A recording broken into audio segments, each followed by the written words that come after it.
Te invitamos a unirte a la comunidad de En Perspectiva. Podrás acceder a beneficios exclusivos, vivos para intercambiar con Emiliano, Romina e integrantes del equipo. Newsletters especiales. Bonificaciones en productos y servicios. Y sobre todo, estarás apoyando nuestro periodismo profesional e independiente. Te invitamos a unirte a la comunidad de En Perspectiva. A 7 meses del inicio de la emergencia sanitaria por la pandemia del COVID-19, ¿cuál es el panorama que atraviesan las empresas uruguayas? De eso estamos conversando esta mañana en formato de mesa con la economista Florencia Carriquiri, socia de Exante, y con los economistas de las dos principales cámaras empresariales del país, Sebastián Pérez, de la Cámara de Industrias, y Ana Laura Fernández, de la Cámara Nacional de Comercio y Servicios.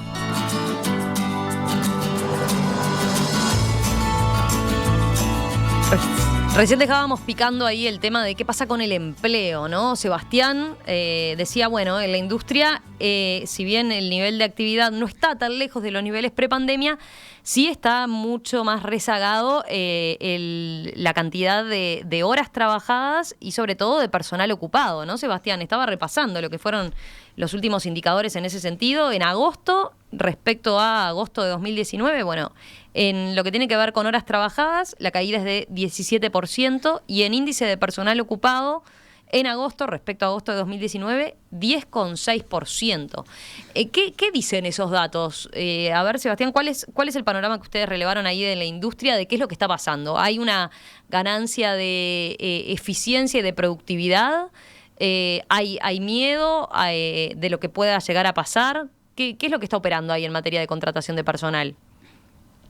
Sí, diría, en términos generales, las crisis traen aparejado este tipo de comportamientos a la salida, pero no es un tema de Uruguay, o sea, casi diría que en todos lados pasa igual. O sea, ante una crisis, cuando hay una caída abrupta de la producción y del empleo, la recuperación del empleo va por detrás de la producción, eso es algo que es normal. Y las crisis, lamentablemente, son sí fuentes bastante importantes de ganancia de productividad, pero no solo mirado desde el punto de vista del empleo, sino en términos generales, porque la productividad no tiene solamente una fuente en el factor trabajo, ¿no? También lo tiene en el factor capital, en la forma de organizar el trabajo, ¿no? Hay una cantidad de otras consideraciones, y en los hechos, si lo habrá tenido esta pandemia, en la organización del trabajo justamente, que nos llevó a todas nuestras casas a trabajar, a aumentar eficiencias desde el punto de vista de la movilidad. Diría que hay empresas cuestionándose incluso dónde seguir trabajando, si tener algunos costos que tenían desde el punto de vista locativo. O sea que esta pandemia realmente sacudió a las estructuras empresariales en cuestiones que eran paradigmas de funcionamiento que hoy quedaron todos, o muchos de ellos, puestos en consideración o en análisis. Entonces, también es verdad que hay mucha incertidumbre. O sea, estos números que vamos comentando, cuando uno pregunta a los empresarios que ven sobre el futuro, hay mucha incertidumbre, o sea, no está claro qué va a ocurrir. Entonces, en Uruguay es bien sabido que la contratación de trabajadores tiene ese correlato de que después no es tan fácil reacomodar las estructuras de la plantilla, no solo desde el punto de vista de la empresa en sí mismo, sino dentro de las propias empresas. La organización del trabajo está siendo, por lo menos a nivel industrial, bastante más compleja que antes, mucho más sectorizada, con categorías para absolutamente todo, con situaciones hasta paradigmáticas de que no se puede rotar o hacer como más polifuncional al trabajador. Entonces, la verdad que eso hace que el empresario tenga mucho cuidado en la contratación de nuevos recursos, y más con el grado de incertidumbre que hay ahora. Yo creo que también hay un elemento, tú decías recién, de miedo, no sé si llamarle miedo, pero realmente hay una situación en que todos estamos muy sensibles, y cuando uno mira que a su costado hay muchas personas en seguro de paro o despedidas, naturalmente que tiene un cuidado especial, y eso es algo humano que tiene sentido que ocurra, y que quizá, bueno, también es fuente justamente de esos aumentos de productividad que, como digo, no son propios de nuestro país, son propios de cualquier situación crítica como la que estamos viviendo nosotros, pero cualquier país del mundo, cualquier empresa. Así que Lo que nosotros además vemos es que, yo lo comentaba al principio, la industria llegaba con un problema de rentabilidad, que no lo hemos sorteado. Entonces, está muy calidad del negocio transable en términos generales, y eso hace que haya demasiados incentivos para seguir ajustando las estructuras, y la verdad que por ahora no se ven cambios grandes en ese sentido, a pesar de que, bueno, hubo una negociación muy consciente desde el punto de vista salarial, los precios de exportación, o diría la relación de precios de exportación e importación se está mejorando. Hay sectores que además, olvidamos de nombrarlo, ¿no? Pero hay sectores vinculados a la construcción que están tironeando a favor, ¿no? En materia industrial diría tanto cementos, hierro, pinturas. Tenemos varios sectores que impulsados por la construcción, tanto es por la obra de UPM2 como por la construcción en términos generales, que es un sector que no ha tenido una gran retracción. También eso de alguna forma está contribuyendo a esta salida no tan dramática como la que podíamos vislumbrar cuando empezó la pandemia por allá, por marzo, abril, ¿no? Mira, acá justo ahora que lo mencionás, el sector de la construcción, Elisa mencionaba que ella tiene un aserradero que es una empresa familiar y trabaja mucho más que el año pasado. Lo mismo nos sucedió en 2002. Leí un estudio sociológico que explicaba que en nuestra sociedad en crisis utiliza el dinero en arreglos o ampliaciones de sus hogares. Lo mismo sucedió en ferreterías y pinturerías, además estaban en sus hogares y bueno, y ellos mismos podían hacerlo o contratar quien lo hiciera. Dice que incluso debimos tomar gente, pero sabemos que estamos en las excepciones entonces, ¿no? Sí, sí. Casos como ese, vuelvo a decir, Romina, casos como ese hay muchos. Nosotros tenemos varios casos en que están en este momento mejor que el año pasado. O sea que sí, que probablemente sean las excepciones, pero no hay que dejar de decir que sí, que hay sectores que están mejor que el año pasado, trabajando a un ritmo más de mayor producción, claro que sí. Ana Laura, en el caso del comercio y los servicios en materia de empleo, ¿qué están viendo ahora? Bueno, a ver, está claro que al igual que en términos de actividad, los peores números los vimos justamente en el mes de abril y mayo, cuando vemos los datos, por ejemplo, en términos de beneficiarios del seguro de desempleo, los picos los vimos en abril-mayo. Hoy estamos viendo, si bien todavía en el caso concreto, por ejemplo, del comercio, estamos en un guarismo en torno de las 40.000 personas beneficiarias del seguro de desempleo. Para que tengan una idea, perdón, pre-COVID esos guarismos eran en torno de 8.000, 9.000 personas, o sea, todavía estamos muy por encima de lo previo a la crisis. De todas formas, el pico máximo lo tuvimos allá por abril-mayo, que llegando casi que a 50.000 personas en el caso del comercio. Restaurantes y hoteles también sigue más o menos la misma tendencia de alza bien importante en abril-mayo y hoy por encima de los guarismos pre-COVID, pero con una cierta tendencia a la caída. Tengamos en cuenta que el sector comercio, restaurantes y hoteles emplea más o menos en el torno de del 38% del personal ocupado en nuestro país, o sea que son sectores intensivos en el uso de mano de obra y grandes generadores de fuentes de trabajo, con lo cual lo que le pasa al sector repercute mucho en lo que tiene que ver con los guarismos de mercado de trabajo. Entonces, lo que sí hoy estamos viendo en ese escenario que planteábamos anteriormente de una relativa recuperación o reactivación, estamos viendo que el mercado de trabajo va transitando, como bien planteaba Sebastián, lo va haciendo de forma más lenta, pero con algunas señales un poquito más optimistas.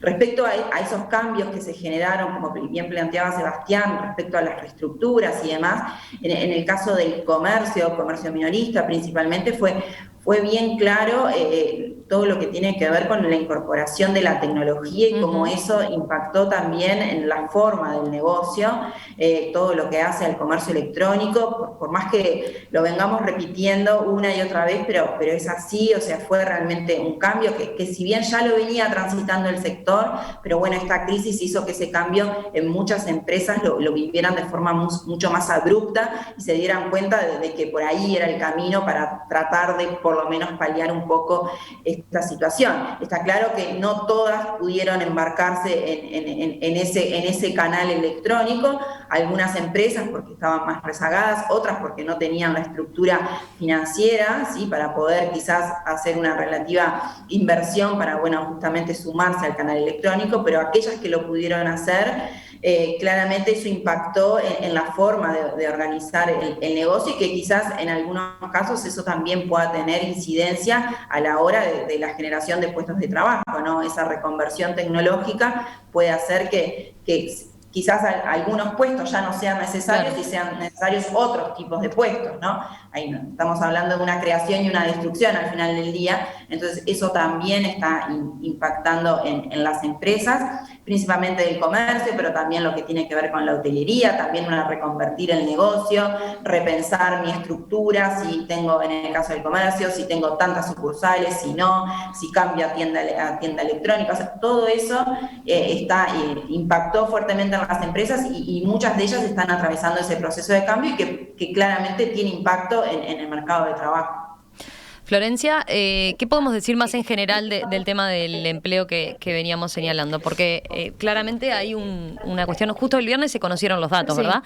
Que marcan un nivel de cierto estancamiento en lo que tiene que ver con la tasa de desempleo en general, ¿no? Sí. Ahí ya ¿era esperable que se diera una mejora en el mercado de trabajo? Sí, a ver, al igual que en todos los indicadores, el piso fue el mes de abril, también en lo que fue en lo que es el empleo, y hubo en mayo y junio una primera parte de rebote, esperable, sí, en la medida en que se iban levantando las restricciones y el confinamiento, pero preocupa, digamos, la evolución que empezamos a ver ya en los últimos 2 meses. La tasa de empleo no subió prácticamente nada desde junio hasta agosto, que es el último dato que conocimos. La tasa de actividad, que es también un indicador del dinamismo en el mercado de trabajo, que mide cuántas personas están participando activamente, ya sea porque están ocupadas o porque están buscando activamente empleo, tampoco está subiendo. Se han estancado en niveles que son históricamente bajos para nuestro país. Estamos con 75.000 empleos menos que un año atrás. Es realmente una situación del mercado de trabajo muy, muy preocupante, sobre todo por su dinámica reciente, como decía recién. Era esperable que se destruyeran muchos empleos con la pandemia, pero es necesario que la recuperación se retome, digamos, en próximos meses y no nos quedemos con tantos empleos menos, digamos, de los que teníamos previo al COVID. Ahí hay un indicador a seguir con mucha atención, que es la cantidad de empleados en seguro de paro, ¿no? También. Eso capaz que vale la pena hacer la aclaración de cómo cuenta o no para sí, para lo que es la tasa de desempleo, ¿verdad? Sí, allí siempre hay mucha confusión en esos términos, más allá de que se llama seguro de desempleo, en la medida en que los trabajadores que están en seguro de desempleo mantengan un vínculo con su puesto de trabajo, es decir, que no hayan sido presentados a seguro de desempleo por causal despido, digamos, y por lo tanto no estén buscando empleo mientras tanto, esas personas no son consideradas desempleadas a los efectos de las estadísticas del INE, ¿no? O sea que estamos en niveles de desempleo muy alto, sin contar incluso, porque la estadística así no lo establece, que tenemos además toda esa gente en sus 100.000 trabajadores que están por hoy en seguro de paro. Aunque también es importante tener presente que muchos en los últimos meses, casi la mitad de las solicitudes de seguro de desempleo que se han presentado desde junio a agosto son esencialmente por el seguro de desempleo parcial que creó el gobierno a razón de la pandemia, ¿no? Que no supone que con otras condiciones, con menos horario, con menos días por la semana, pero los trabajadores están desarrollando su actividad. Ahí ya te adelantaste algo que pensaba plantearles ahora bien sobre el final, ¿no? Recordemos, si te parece brevemente, cuáles fueron algunas de las medidas que se tomaron. Esto de la figura del desempleo parcial, tanto trabajadores y sindicatos, mejor dicho, como empresarios, parecen coincidir en que fue una herramienta muy útil, ¿no? Porque permitió hacer ese ajuste, no un cierre definitivo capaz en muchos casos, o ir al revés, después cuando se reactivó, ir probando de a poquito en función de cómo venía la demanda, ¿verdad? Ah, claro. Ese fue un instrumento importante. ¿Coinciden en general en que fue necesario y que tuvo buenos resultados? Sí, a ver, ha sido por demás digamos, halagado, digamos, la medida. Nos parece que era bien necesaria, tanto en una primera instancia como sobre todo en esta segunda instancia de recuperación con las incertidumbres prevalecientes. Muchas de las empresas están viendo gradualmente reactivar su actividad, pero no están en condiciones todavía de incorporar en las mismas condiciones y en la totalidad del horario a los trabajadores que habían enviado a seguro de desempleo y bueno, y en ese sentido esta herramienta ha permitido justamente el ir un poquito más lento en esa dinámica de reincorporar a los trabajadores, ¿no? Te pregunto por otros elementos, ¿no? Como por ejemplo, otra de las líneas que propuso el gobierno, que puso arriba de la mesa, fue el tema de SIGA, ¿no? La nueva línea de garantías. Un programa que ya existía, pero que lo fortaleció, digamos, ampliando también las empresas que cubre, ¿verdad? Con las nuevas líneas de garantía, de modo que pudieran ir al sistema financiero y se encontraran con posibilidades de acceder al crédito, por ejemplo, que era una de las limitantes que tenían hoy por hoy las empresas.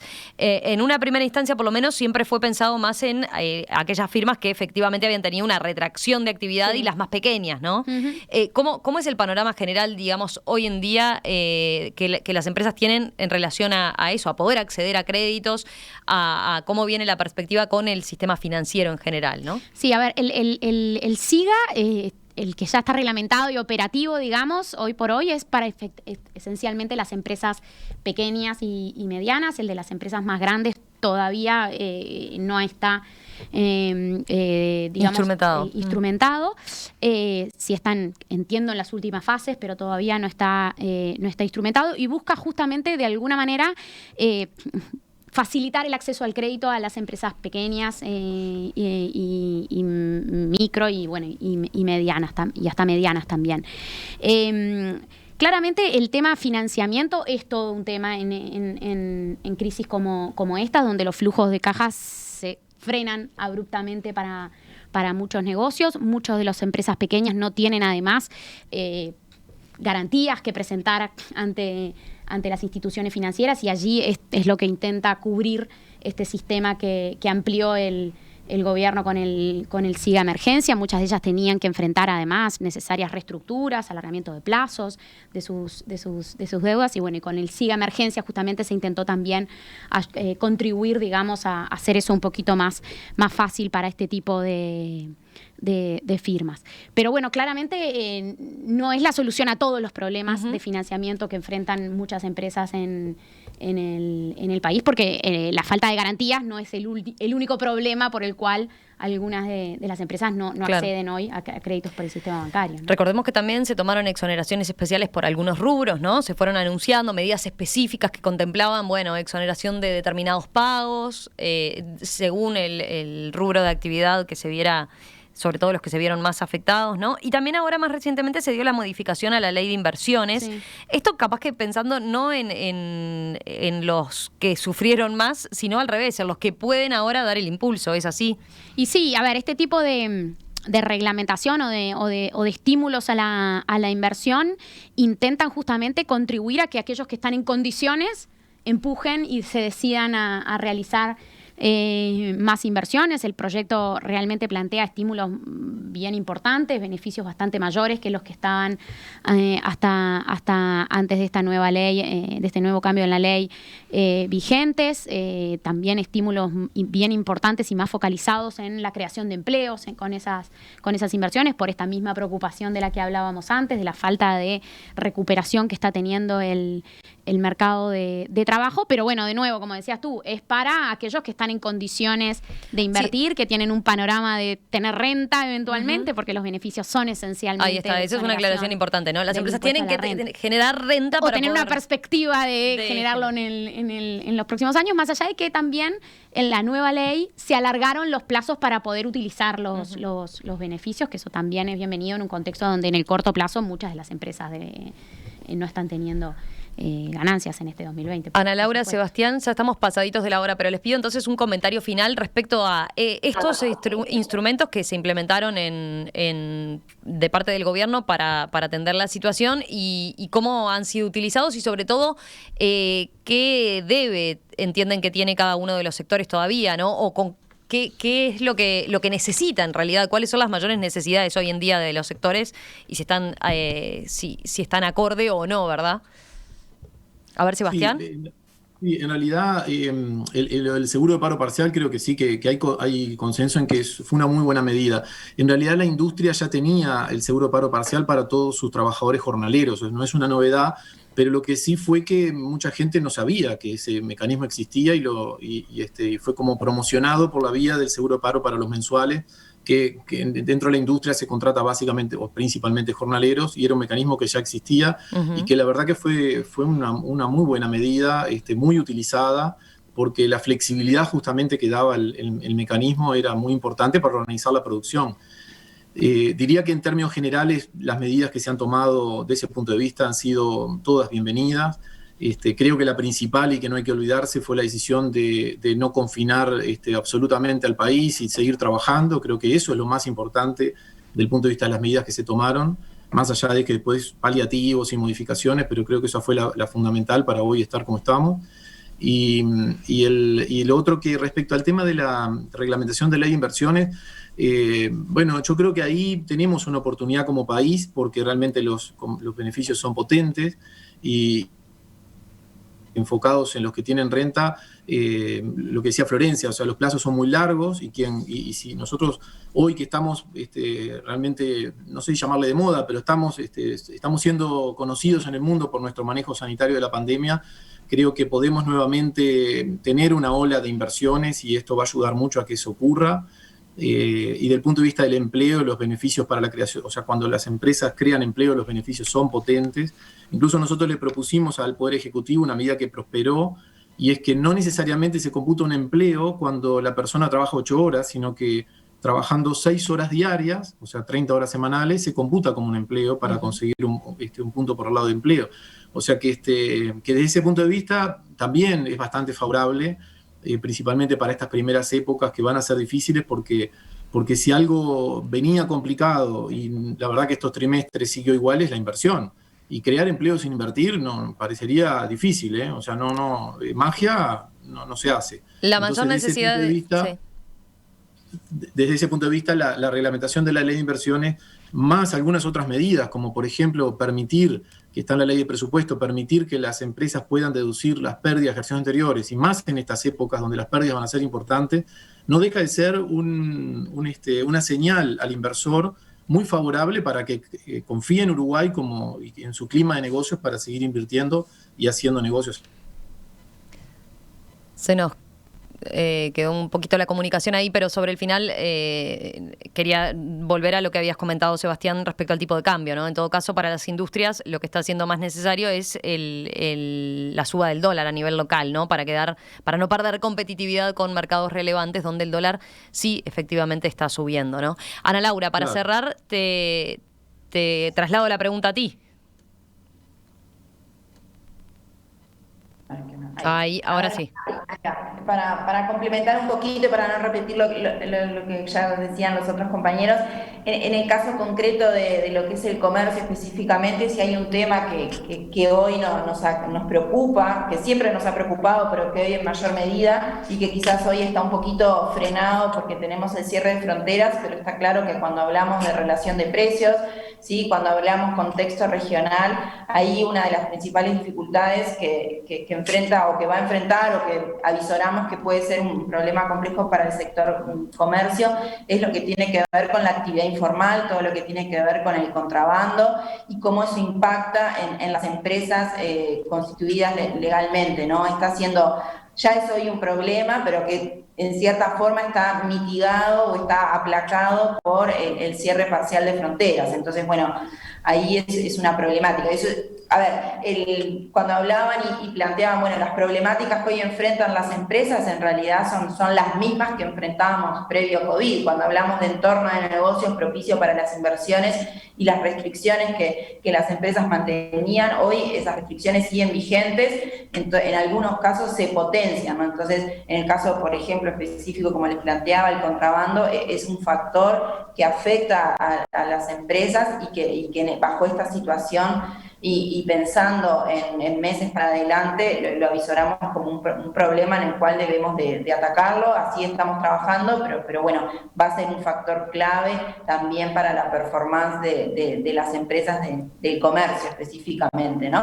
Y bueno, y todo lo que tiene que ver con el turismo y la temporada turística, claramente también eso va a ser un factor clave para, bueno, los resultados que se alcancen en las empresas en estos sectores en particular, que dependen mucho del turismo, el cual quizás no va a venir del regional, el turismo interno, pero que no va a compensar el turismo externo. Entonces, bueno, todo eso van a ser elementos claves para el resultado de las empresas de estos sectores en particular, pensando en el mediano plazo.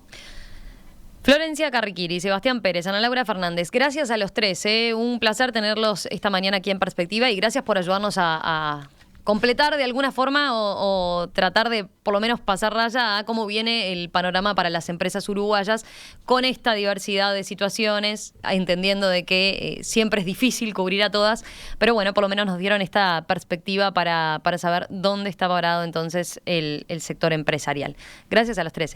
Muchas gracias a ustedes. Gracias a ustedes por la invitación, que tengan buen día. Muchas gracias, a las órdenes. Ya venimos enseguida con la tertulia.